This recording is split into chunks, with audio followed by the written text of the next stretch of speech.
story très intéressante pour vous. En fait, je vais parler de comment dynamiser son café-jeu et être toujours dans l'actualité en cherchant toujours des solutions très drôles. Et là, je vais partager un de mes secrets les plus importants qui s'appelle le chasseur de quêtes. Qu'est-ce que c'est qu'un chasseur de quêtes?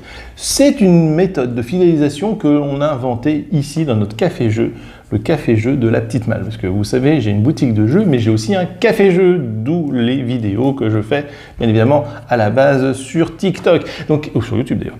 Qu'est-ce que c'est exactement? En fait, le chasseur de quêtes, c'est que vous prenez une licence à 5 € pour l'année, vous pouvez même faire une guilde pour 10 € de supplémentaire, où les joueurs en fait, se regroupent, et comme ça, ils peuvent farmer plus facilement leurs points. Mais qu'est-ce qu'on fait en fait? On va récupérer des crédits. Et comment on récupère des crédits?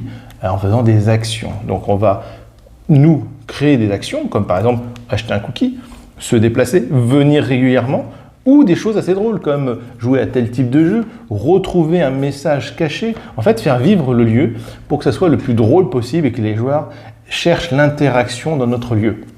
Évidemment avec un petit aspect commercial, mais réellement, c'est surtout la fidélisation. En fait, l'idée, c'est ne pas être trop commercial avec simplement une carte de fidélité. Voilà, tu fais 10 passages, tu as ton plat offert ou ta boisson offerte. Non, on voulait que ça soit un peu plus drôle. Et sachant qu'on avait fait d'ailleurs sur TikTok une vidéo où on présentait un énorme coffre où, en fait, pour certains crédits, on pouvait observer ce qu'il y avait dedans, voire même acheter entièrement le coffre, qui coûte 10 000 crédits, ce qui est assez énormissime en fait. Vous ne connaissez pas encore le ratio de points, mais je vous le dis, c'est assez énorme.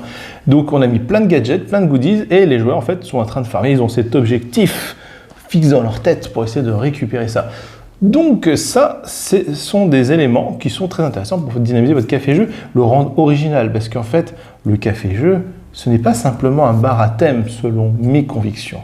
C'est un lieu de partage autour du jeu. Donc il faut chercher toujours des moyens de dynamiser son café-jeu, son lieu, et se démarquer des bars classiques. En fait, vous n'êtes pas un bar, vous êtes un lieu de vie, un lieu ludique, un lieu d'originalité, tout simplement. Et comme vous le savez, ça n'existe pas depuis non plus de très nombreuses années. C'est un concept qui reste relativement récent. Donc, autant ne pas se enfermer dans des sentiers, des routes directement tracées.